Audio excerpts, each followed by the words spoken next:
प्यारे बच्चों नमस्कार। मैं Sonu sir RK coaching centre Niyajipur बाजार से आपका हार्दिक स्वागत करता हूं। आज हम अपने इस एपिसोड में संविधान के ऊपर ही चर्चा करने वाले हैं। संविधान किसे कहते हैं? आप जानते हैं कि नियमों का वह समुच्चय जिससे किसी देश की शासन व्यवस्था चलाने में मदद मिलती हो उसे संविधान कहते हैं। और पूरी दुनिया में संविधान दो तरीके के होते हैं, लिखित संविधान और अलिखित संविधान। लिखित संविधान के उदाहरण में अमेरिका है, जापान है, पाकिस्तान है और भारत है। आप जानते हैं कि दुनिया का सबसे छोटा और सबसे पहले लिखित संविधान अमेरिका का ही संविधान है और उसके बाद जापान है, पाकिस्तान है, भारत है। अलिखित संविधान के उदाहरण में कनाडा का संविधान, ब्रिटेन का संविधान, इजराइल का संविधान, सऊदी अरब का संविधान और न्यूजीलैंड का संविधान है।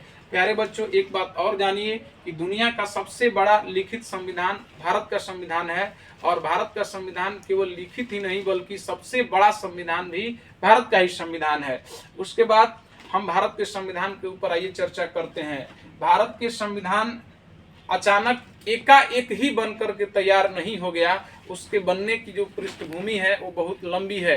आप जानते हैं कि ब्रिटिश ईस्ट इंडिया कंपनी व्यापार के दृष्टिकोण से भारत में आती है, लेकिन भारत के राजाओं के आपसी मतभेद और झगड़े का लाभ उठा करके धीरे धीरे वो भारत में अपना साम्राज्य बढ़ाते जाती है। और जैसे जैसे ब्रिटिश ईस्ट इंडिया कंपनी के साम्राज्य का विस्तार भारत में होते जाता है, उसके शासन व्यवस्था को चलाने के लिए उन लोगों ने समय समय पर कानून बनाया और वही कानून आगे चल करके भारत का संविधान का रूप धारण कर लिया।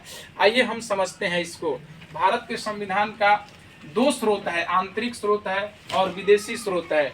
आंतरिक स्रोत में भी दो प्रकार के स्रोत हैं, ब्रिटिश ईस्ट इंडिया कंपनी के अधीन पारित अधिनियम और ब्रिटिश क्राउन के अधीन पारित अधिनियम। ब्रिटिश ईस्ट इंडिया कंपनी के अधीन पारित अधिनियम में सबसे पहले जो कानून अंग्रेजों के द्वारा बनाया गया था वह 1773 का रेगुलेटिंग एक्ट था। उसके बाद 1781 में एक्ट ऑफ सेटलमेंट आया। उसके बाद 1784 पिट्स इंडिया एक्ट, 1793 प्रथम चार्टर एक्ट, 1813 में दूसरा चार्टर अधिनियम, 1833 में तीसरा चार्टर अधिनियम और 1853 में चौथा चार्टर अधिनियम। आप देख रहे हैं कि 1773 regulating act, 1781 act of settlement, 1784 Pitt's India act के बाद 4 गो चार्टर अधिनियम आता है और हर चार्टर अधिनियम के बीच में 20-20 साल का अंतराल है। देखिए 1793 के ठीक 20 साल के बाद 1813 में दूसरा चार्टर अधिनियम आता है। उसके बाद उसके अगले 20 साल के बाद 1833 का चार्टर अधिनियम और उसके अगले 20 साल के बाद 1853 का चार्टर अधिनियम।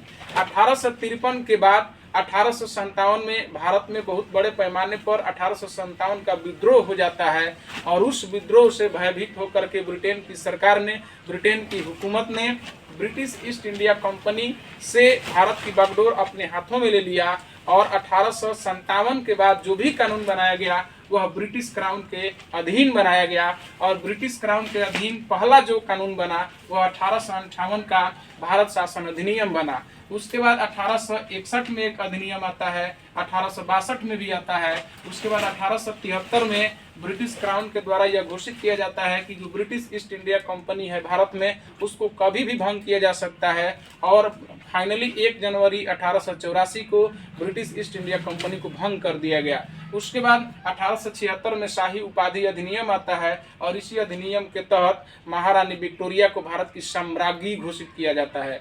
उसके बाद 1892 का भारत परिषद अधिनियम, उसके बाद 1909 का जो मार्ले मिंटो अधिनियम था उसको 1909 का भारत परिषद अधिनियम कहा जाता है और 1909 मार्ले मिंटो अधिनियम के द्वारा ही भारत में पहली बार सांप्रदायिक आधार पर पृथक निर्वाचन की पद्धति लाई गई और मुस्लिमों को अलग से वोट डालने का अधिकार दिया गया और सांप्रदायिक आधार पर पृथक निर्वाचन का जनक लॉर्ड मिंटो को कहा जाता है।